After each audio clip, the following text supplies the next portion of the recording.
성경을 봉독해 드리겠습니다. 이사야서 1장 1절에서 3절 말씀입니다. 구약성경 966쪽입니다. 이사야서 1장 1절에서 3절 말씀입니다. 유다왕 요시야와 요담과 아하스와 히스기야 시대에 아모스의 아들 이사야가 유다와 예루살렘에 대하여 본 이상이라. 하늘이여 들으라, 땅이여 귀를 기울이라. 여호와께서 말씀하시기를 내가 자식을 양육하였거늘 그들이 나를 거역하였도다. 소는 그 임자를 알고 나귀는 주인의 구유를 알건만은 이스라엘은 알지 못하고 나의 백성은 깨닫지 못하는도다 하셨도다. 아멘. 오늘부터 시작하는 이 이사야서는 그 이름에 나오는 이사야 선지자의 이름을 딴 것입니다. 이사야 선지자는 기원전 740년경부터 700년쯤까지 한 40년간을 여기에 등장하는 우시야, 요담, 아하스, 히스기야의 네 왕에 걸쳐서 남왕조 유다에서 활동했던 선지자입니다. 그 당시는 이미 남북왕조로 갈린 지 세월이 흘렀고 북왕조 이스라엘은 이제 다 하나님을 배반하고 그저 자기 마음대로 사는 나라가 되었고 남왕조는 아직 약속을 지키고 있는 그런 시대입니다.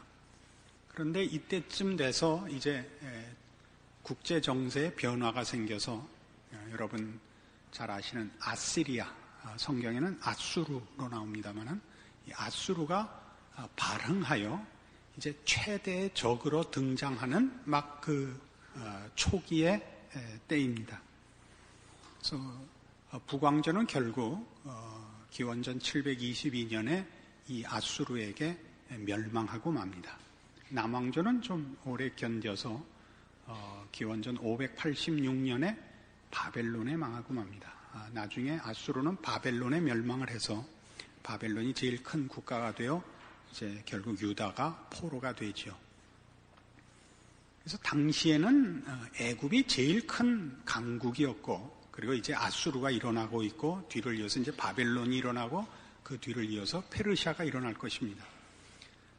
그런 국제적인 격변기에 하나님을 배반한 북왕조나 또 이 남왕조도 그 믿음이 시원치 않아서 하나님 앞에 경고를 받고 있고, 저들은 하나님의 백성임에도 불구하고 하나님의 백성으로 사는 문제보다는 어찌하든지 외교적, 정치적 그 해결책을 모색하려는 그런 왕들의 생각과 맞서서 이제 이사야가 이 자기의 사역을 해나가는 것입니다. 그래서 이 이사야는 이 남왕조 유다의 잘못된 신앙과 잘못된 그 생각들에 대한 경고들로 가득 차 있습니다만은 이사야라는 이름 자체가 여호와는 구원이시다라는 뜻을 갖고 있는 것으로서 그 지적과 경고가 결국은 구원과 영광의 결말을 하나님의 약속으로 결말 짓는 것으로 이제 그 사역이 이어질 것입니다. 그러나 이제 이 기원전 740년경에 등장한 이사야의 그 사역과 당시의 일들이 우리에게 무슨 가치가 있느냐라는 데 이제 오늘 이사야를 시작하는 우리들의 초점을 모아야 됩니다. 당시나 지금이나 사람 사는데 일어나는 일은 다 똑같기 때문에 이 말씀이 필요합니다. 이사야 시대에 있었던 일들이 오늘날에도 있고 이 시대의 인간들의 잘못이 오늘날에도 그대로 있습니다. 잘 아시는 대로 역사의 교훈이 뭡니까?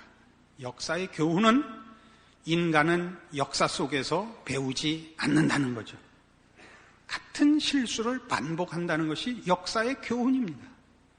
그래서 오늘 우리가 이 역사를 다시 거슬러 올라가고 우리와 상관없는 나라, 우리와 상관없는 시대의 얘기를 다시 들추는 것은 거기에 우리의 교훈이 있고 우리의 문제를 조명하는 지혜들이 있고 그리고 거기에 우리의 답이 사실은 들어있기 때문에 그렇습니다. 이사야가 자기의 소명을 소개하는 것은 6장에 나옵니다. 한번 가보시겠습니까? 이사야 6장에 가야 이사야가 자신의 소명 받던 장면을 묘사하는 것이 나옵니다. 우시야 왕의 죽던 해에 내가 본즉 주께서 높이 들린 보좌에 앉으셨는데 그 옷자락은 성전에 가득하였고 스랍들은 모셔섰는데 각기 6날개에서 그 둘러는 그 얼굴을 가리었고 그 둘러는 그 발을 가리었고 그 둘러는 날며 서로 창화하여 가로되 거룩하다 거룩하다 거룩하다 만군의 여호와여 그 영광이 온 땅에 충만하도다. 이같이 창화하는 자의 소리로 인하여 문지방의 터가 요동하며 집에 연기가 충만한지라. 그때 내가 말하되 화로다 나요 망하게 되었도다. 나는 입술이 부정한 사람이요 입술이 부정한 백성 중에 거하면서 만군의 여호와이신 왕을 배웠음이로다. 여기 이사야가 본 하나님은 거룩하신 하나님입니다. 거룩하신 하나님. 이것은 이사야서 전체를 꿰뚫는 이제 그의 사역의 가장 중요한 근거가 됩니다. 거룩하신 하나님, 이 생각이 말이죠.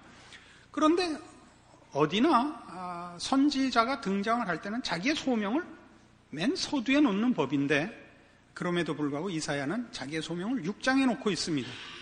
그것은 그 앞에 이것보다 더 서둘러야 할 더 급한 내용이 있기 때문이죠. 그 내용은 전부 다 오늘 우리 본문에 본 바와 같이 2절 1장 2절 하늘이여 들으라 땅이여 귀를 기울이라 여호와께서 말씀하시기를 내가 자식을 양육하였거늘 그들이 나를 거역하였도다. 소는 그 임자를 알며 나귀는 주인의 구유를 알건만은 이스라엘은 알지 못하고 나의 백성은 깨닫지 못하는도다 하셨도다. 슬프다 범죄한 나라여 허물진 백성이여 행악의 종자여 행위가 부패한 자식이로다. 그들이 여호와를 버리며 이스라엘의 거룩한 자를 만홀히 여겨 멀리하고 물러갔도다. 이 슬픔에 찬 그리고 도를 넘어선 이스라엘의 범죄를 지적하는 것이 보다 시급한 탓입니다. 그래서 이사야는 그 시작부터 이스라엘의 범죄를 추궁하며 질책하며 경고하는 것으로 시작을 합니다.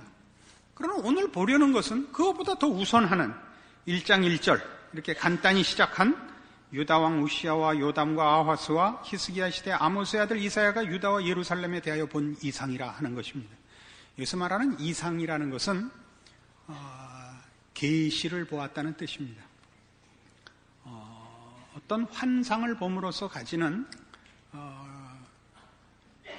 그 환상을 보는 감동, 감격 이런 것이 아니고 어떤 내용을, 어떤 뜻을 그가 전달받았다는 것입니다. 자신의 사역을 설명할 수 있는 소명에 관한 것은 6장에 위치시켰지만 그가 이제부터 시작하려는 유다와 예루살렘의 범죄를 지적하는 일은 그러나 어쨌든 가장 짤막하게라도 이 근거를 먼저 제시해야만 가능한 것입니다. 그게 뭐냐 하면 하나님의 권위입니다. 하나님이 누구신가?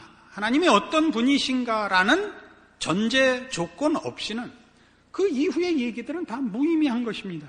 우리가 우리 자녀들에 대하여 너 공부 열심히 해라 라고 얘기할 때는 최소한 2가지 조건을 내포하고 있습니다. 하나는 공부 못하면 인생을 고달프게 살 수밖에 없다는 현실과 그다음에 그걸 요구하고 주장하는 부모의 경험과 권세입니다. 그렇지 않습니까?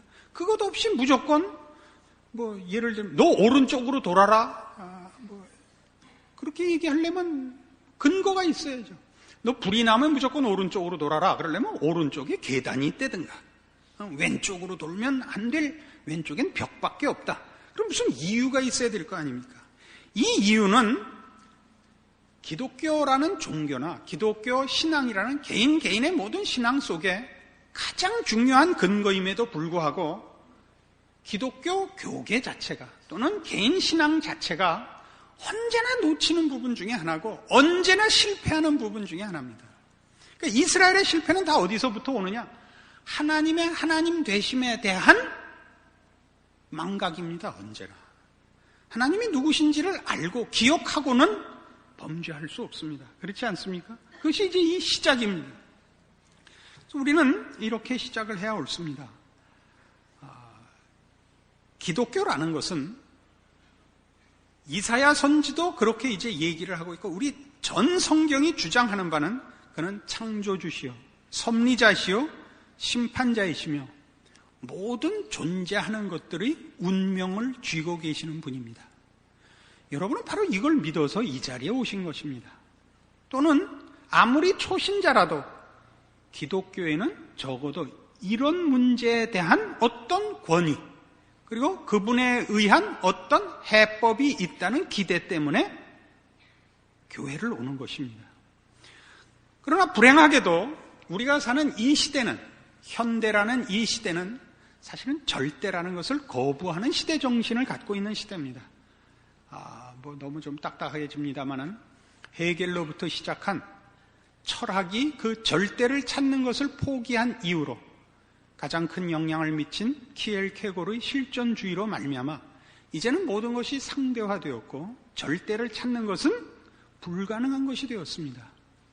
절대 진리, 절대 권위라는 것이 찾아질 수 없는 것이라는 불가능에 도달하자 그 빈 가치와 고결한 정신의 빈 자리를 물질 문명이 밀고 들어왔습니다.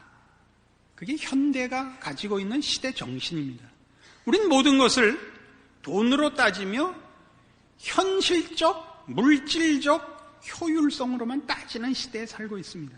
그래서 어떤 문제가 되느냐? 예수 믿는 것도 하나님을 부르는 것도 현실적, 물질적 효용으로 먼저 요구를 하는 시대에 우리는 떠밀려서 살고 있습니다. 여기서 이제 돌아서야 되는 것입니다. 이사야가 와서 외치는 하늘이여 들으라 땅이여 귀를 기울이라 이렇게 크게 하늘과 땅을 증인으로 소환하는 아니 온 우주를 향하여 그가 발언하는 하나님의 권세와 하나님의 유일한 모든 존재의 근거요 이유요 운명이요 내용이요 복 주시는 분으로서의 하나님을 이렇게 서두에 불러들임으로써 표현함으로써 이스라엘 백성의 죄를 근본으로부터 지적하고 들어오는 것이죠. 오늘 우리 현대를 사는 신앙인들의 죄도 따지고 보면 결국 이겁니다. 우리는 아무도 하나님의 권세와 거룩하심을 사모하며 요구하여 그 앞에 나오지 않고 예수 믿어 세속적으로 복받으려는 열심으로 예수를 믿게 된 것입니다. 처음부터 그러지는 않았을 수도 있고 처음은 그랬으나 나중에 바뀌었어야 되는데 안 바뀌고 있을 수도 있습니다. 처음엔 그럴 수 있다는 것은 이렇게 아주 저급한 욕구로 기독교를 접하게 되는 수가 있습니다.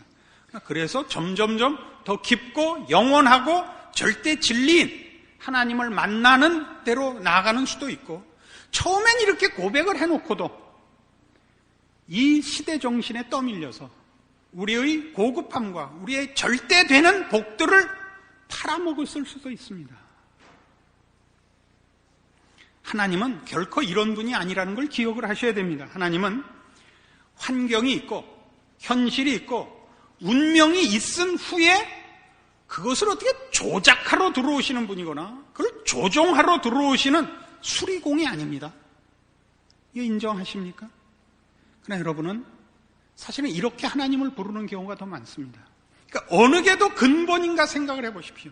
현실이 먼저 있고 하나님이 이 현실을 고쳐주러 오시는 분인가? 하나님이 있고 하나님에 대한 반응에 따라서 현실이 하나님 앞에 욕먹는 현실과 하나님의 칭찬을 받는 현실이 있다. 이렇게 생각하는 사고 구조를 갖고 있는가? 여러분 스스로를 점검하시라 말입니다. 우리 안 그렇죠. 현실이 더 무섭죠. 하나님보다 더 무서운 신이지요. 현실. 돈 없으면 못 사는 현실이 먼저 있고 사람 눈에 벗어나면 안 되는 창피한 현실이 먼저 있고 그래서 하나님 앞에 이 문제를 꿰매달라고 꿰매가 맞아요? 꿰매가 맞아요? 하여튼 그렇게 하나님을 부르고 있단 말이죠. 거기에 대한 통렬한 지적입니다. 아주 통렬한 지적이에요. 이 글을 읽으면서 이렇게 두통이 일어나지 않으면 다 가짜인 거예요. 나는 왜 내가 두통이 평생 있었날 몰랐어. 이건 이사야를 하면서 내가 거룩한 사람이구나 이런 생각을 비로소 했습니다. 아멘. 말씀하시는 하나님, 말씀을 한다는 것은 하나님께서 그의 뜻을 나타내시는 것입니다. 하나님께서 그의 뜻을 나타내시는 것은 그것이 곧 전부인 것입니다. 왜냐하면 그는 창조주시며 섭리자시며 심판자이시기 때문입니다. 그의 말씀은 뜻을 전하는 것뿐만 아니라 그의 뜻이 곧 그의 행동이시며 그의 작정이시며 모든 사물의 결론입니다. 그렇지 않습니까? 히브리서 1장에 가보십시다.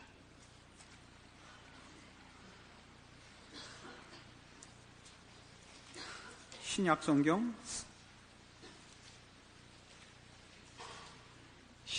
353페이지 히브리서 1장 1절입니다. 옛적의 선지자들로 여러 부분과 여러 모양으로 우리 조상들에게 말씀하신 하나님이 이 모든 날 마지막에 아들로 우리에게 말씀하셨으니 이 아들을 만유의 후사로 세우시고 또 저로 말미암아 모든 세계를 지으셨느니라. 말씀 중엔 말이죠. 우리가 말씀이라 하면 이렇게 편하게 이렇게 말하는 걸로 생각하지만 하나님에게 있어서 말씀은 말씀으로 천지를 지으셨다라고 표현되어 있고 예수 그리스도를 보내신 것이 아들로 말씀하신 것이라 이렇게 표현되어 있습니다. 하나님의 말씀은 우리같이 이렇게 언어로 표현하는 그런 대화가 아니고 그 이상의 것입니다. 하나님의 말씀은 곧 진리고 구부리거나 취소시킬 수 없는 운명입니다. 그것은 그분의 의지인 것입니다. 그것은 그분의 지성이며 감정이며 의지인 것입니다. 그래서 모든 사물에게 있어서 그것은 그대로 운명이 됩니다. 하나님께서 지금 말씀으로 이스라엘 백성을 향하여 전 세계를 향하여 아니 그의 모든 지으신 만물에 대하여 말씀하고 계시는 것은 그가 이 모든 지으신 것의 창조주이시며 섭리자이신 것 그리고 그 운명을 그의 뜻대로 이루실 것을 우리에게 밝히 보이고 있는 것입니다. 왜 이런 표현들이 필요하냐 하면 하나님이 말씀하고 계시다는 것은 프랜시스 셰퍼가 쓴 책 중에 이런 게 있어요. 거기 계시며 말씀하시는 하나님. 아주 기가 막힌 표현입니다. 우리가 보는 세상, 매일 텔레비를 보고 매일 살면서 보는 이 세상의 흐름, 돈이 최고의 권세를 가지며 유일한 척도인 이 세상이 발언을 하고 있고 그것이 운명을 결정하는 것이 아니라 저 하늘 보좌에 계시는 우리 하나님이 그의 발언만이, 그의 뜻만이 유일한 진리며 유일한 운명이라고 말씀하시며 간간히 드라마 중간에 광고 시간에 말씀하시는 것이 아니라 언제나 그렇게 발언하시는 것이 운명이시듯이 그의 작정과 생각이 모든 우주의 유일한 근거요, 결정이요, 운명이란 말입니다. 여러분이 듣느냐 안 듣느냐와 상관없이 우린 여길 놓치고 있죠. 이게 어디에까지 영향을 미치고 있느냐 하면 바로 이 강단에까지 영향을 미치고 있습니다.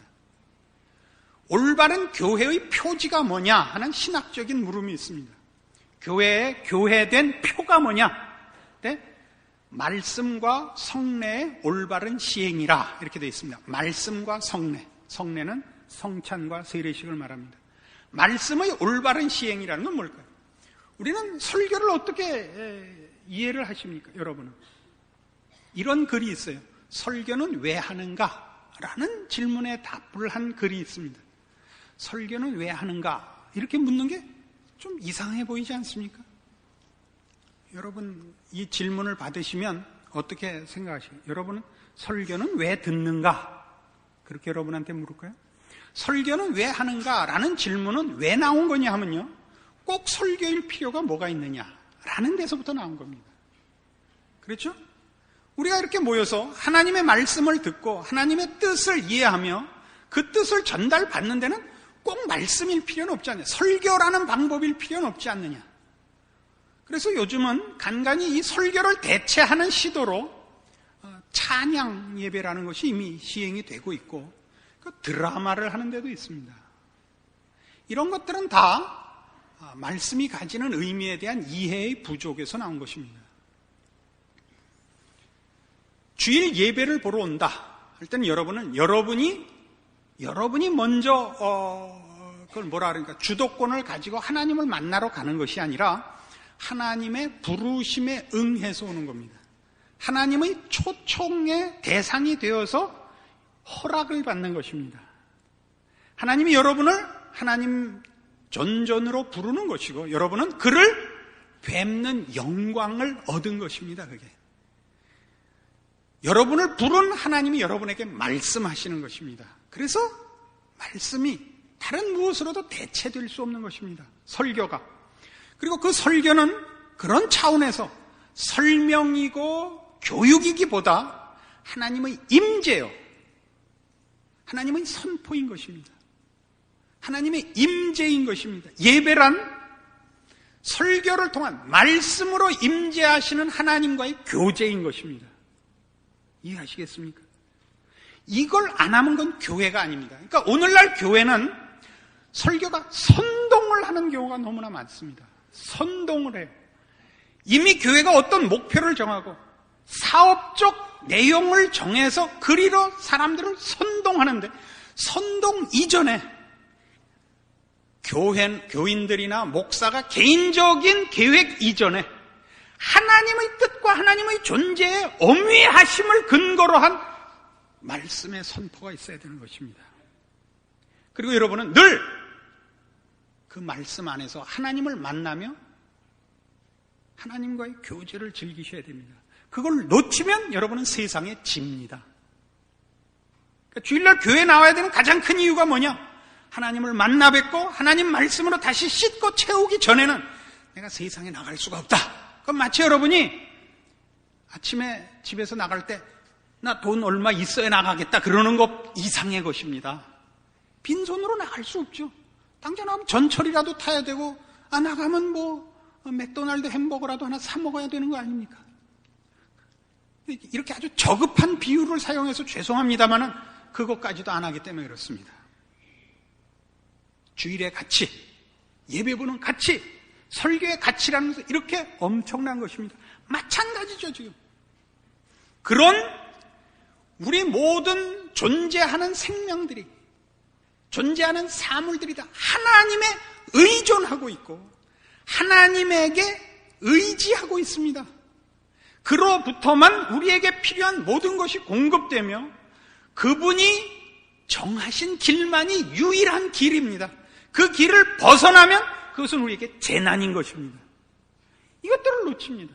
이걸 하나의 규범 정도로밖에 생각을 하지 않습니다. 신명기 4장에 가보십시다.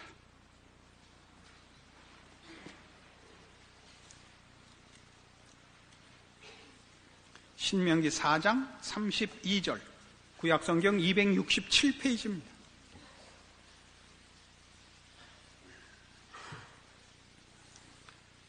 신명기 4장 32절입니다. 네가 있기 전 하나님이 사람을 세상에 창조하신 날부터 지금까지 지나간 날을 상고하여 보라. 하늘 이 끝에서 저 끝까지 이런 큰 일이 있었느냐? 이런 일을 들은 적이 있었느냐? 어떤 국민이 불 가운데서 말씀하시는 하나님의 음성을 너처럼 듣고 생존하였었느냐? 어떤 신이 와서 시험과 이적과 기사와 전쟁과 강한 손과 편팔과 크게 두려운 일로 한 민족을 다른 민족에게서 인도하여 낸 일이 있느냐? 이는 다 너희 하나님 여호와께서 애굽에서 너희를 위하여 너희의 목전에서 행하신 일이라. 이것을 네게 나타내심은 여호와는 하나님이시요 그 외에는 다른 신이 없음을 네게 알게 하려 하심이니라. 여호와께서 너를 교훈하시려고 하늘에서부터 그 음성을 너로 듣게 하시며 땅에서는 그 큰 불을 네게 보이시고 너로 불 가운데서 나오는 그 말씀을 듣게 하셨느니라. 여호와께서 네 열조를 사랑하신 거로 그 후손 너를 택하시고 큰 권능으로 친히 인도하여 애굽에서 나오게 하시며 너보다 강대한 열국을 네 앞에서 쫓아내고 너를 그들의 땅으로 인도하여 들여서 그것을 네게 기업으로 주려 하심이 오늘날과 같으니라. 그런즉 너는 오늘날 상천하지에 오직 여호와는 하나님이시요 다른 신이 없는 줄을 알아 명심하고 오늘 내가 네게 명하는 여호와의 규례와 명령을 지키라. 너와 네 후손이 복을 받아 네 하나님 여호와께서 네게 주시는 땅에서 한없이 오래 살리라. 이스라엘 백성의 출애굽을 근거로 한 하나님의 권면입니다. 이스라엘의 역사요, 이스라엘 백성들만의 특권이 아니라 우리 모든 신자들이 가지는 동일한 경험입니다. 우리 중에 아무도 하나님의 은혜 없이 스스로 죄악의 자리에서 벗어나와 하나님을 만난 자가 없습니다. 그런데 기적같이 마치 이스라엘 백성이 애굽에서 벗어난 것 같이, 그리고 그 광야에서 만나를 먹고 반석에서 나오는 물을 먹은 것 같이 그렇게 이 자리에 왔습니다. 그러지 않고 예수를 믿는 자는 아무도 없습니다. 이 이스라엘이 나중에 우리가 보는 아수르에 망하고 바벨론에 망하는 그 나라가 된 것 같이 우리도 하나님께서 우리에게 베푸신 기적들과 우리에게 알게 하신 진리들과 생명들에 대하여 점점 가물가물해져 가고 있는 것입니다. 그래서 확인해야 됩니다. 어느 힘이 더 세냐? 그건 물어볼 것도 없습니다. 그렇게 물어볼 것이 아니라 무엇이 진리냐죠. 무엇이 영원이냐죠. 하나님 편에 서야 됩니다. 그래서 우리는 우리의 구원을 그렇게 기뻐하고 감사했던 것입니다. 그러나 우리는 우리의 구원을 지켜내지 못하고 있는 것이 현실이죠. 하나님께서 우리에게 베푸신 일, 하나님 안에서 우리에게 허락받았던 구원과 그로부터 주어지는 새 생명과 진리들에 대한 감격들, 세상이 줄 수도 없고 흉내낼 수 없었던 그것들을 다 버리고 다 팔아먹고 왜 다시 이 꼴뱅이가 됐는가 생각해라 이겁니다. 이사야 1장입니다. 이렇게까지 요구했었죠. 같은 신명기 30장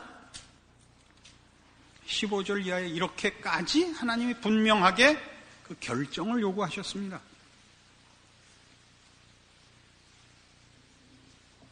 신명기 30장 15절 보라 내가 오늘날 생명과 복과 화망과 사망과 화를 내 앞에 두었나니 곧 내가 오늘날 너를 명하여 네 하나님 여호와를 사랑하고 그 모든 길로 행하며 그 명령과 규례와 법도를 지키라 하는 것이라.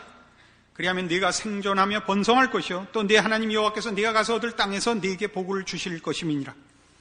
그러나 네가 만일 마음을 돌이켜 듣지 아니하고 유혹을 받아서 다른 신들에게 절하고 그를 섬기면 내가 오늘날 너희에게 선언하노니 너희가 반드시 망할 것이라. 너희가 요단을 건너가서 얻을 땅에서 너희의 날이 장구치 못할 것이니라. 내가 오늘날 천지를 불러서 너희에게 증거를 삼노라. 내가 생명과 사망과 복과 저주를 내 앞에 두었은즉 너와 네 자손이 살기 위하여 생명을 택하고 네 하나님 여호와를 사랑하고 그 말씀을 순종하며 또 그에게 부정하라. 그는 네 생명이시요 네 장수시니 여호와께서 네 열조 아브라함과 이삭과 야곱에게 주리라고 맹세하신 땅에 네가 거하리라. 생명과 복과 사망과 화를 놓고 우리에게 선택을 요구하고 있습니다. 무릇 교회란 바로 이 하나님이 선포되며 임재하심을 증명해야 되고 모든 신자라고 고백하는 개인들은 그의 삶에서 이 하나님을 의지하여 살아야 됩니다. 서두에도 우리가 얘기했던 바와 같이 우리는 이미 이 세상신을 의지하여 살고 이 세상신을 만나고 그로부터 뭘 얻어내는 방법을 하나님께 부탁하고 있습니다. 분명히 해둡시다. 여러분이 이 세상 신에게서 받은 복이라는 것들은 다 물질적인 것입니다. 그것이 과연 복입니까? 그건 복이 아닙니다. 여러분들 잘 알고 계실 것입니다. 그건 복이 아닙니다. 지난번 어떤 피나논 이북 영감님이 270억인가 확 낸 거 봤죠? 그거 틀림없이 가족끼리 싸워서 확 냈을 겁니다. 돈 많은데 화목한 가정은 이 세상에 절대 없습니다. 돈 없으면 화목합니다. 이번 수해난 데 보셨죠? 정말 참혹한 현장인데 해가 나서 빨래를 하고 있는 아줌마한테 마이크를 들이댔는데요. 노래를 하고 있어요. 가련다 떠나련다 어린아들 손을 잡고. 아니 노래가 나와서 그럼 어떡해요? 마음이 편하대요. 논이고 밭이고 다 쓸려나가고 뭐 할 게 없대요. 빨래밖에. 아주 마음이 편하대요. 글쎄 이렇게 비유하는 건 말이 안 되겠죠. 그러나 혹 가지신 분들이 여러분 중에 있으리라고 믿습니다. 가지셔서 평화로운 분이 있습니까? 없습니다. 세상의 것들은 아주 성경 말씀이 잘 증거하는 바와 같이 거짓될 뿐입니다. 이것이 복이라, 이것이 능력이라 그러는데 세상의 것, 그 세상이 말하는 그 복과 능력을 붙잡으면 불행과 절망밖에 없습니다. 하나님 안에만 생명과 복이 있습니다. 여러분들 오늘 돌아가시거든 곰곰이 지난 날들을 한 번만 생각해 주십시오. 여러분이 언제 행복했었던가? 어떻게 사는 것이 과연 인간다운 것인가? 희생을 하라고 안 합니다. 여러분 자신의 복을 위하여, 이게 그예요. 내 자신의 생명과 복을 위하여 여호와를 순종하라. 그것은 성경 어디서나 외치는 하나님의 말씀입니다. 우리를 사랑하시고 우리를 자식으로 인정하시는 우리 아버지의 초청입니다. 여러분 모두가 자신의 신앙과 고백을 이제 말씀 앞에 다시 정돈하는 이 말씀이 되고 여러분의 여생이 되어야 할 것입니다. 기도하십시다. 하나님 아버지 은혜를 감사합니다. 우리로 하나님의 자녀로 살게 하시며 하나님을 아버지라 부르며 하나님께만 있는 진리와 생명으로 살게 하셨음을 이제 감사합니다. 이 세상의 헛된 것들에 우리의 귀한 것을 뺏기지 말게 하시며 우리의 마음을 흔들리지 말고 믿음 위에 굳게 서서 우리의 길을 걸으며 살아계신 하나님, 창조주 하나님, 심판자 하나님, 그를 찾는 이들에게 복 주시는 하나님을 증거하는 우리의 생으로, 삶으로, 존재로 우리의 여생을 충성하게 하여 주시옵소서. 예수님 이름으로 기도합니다. 아멘.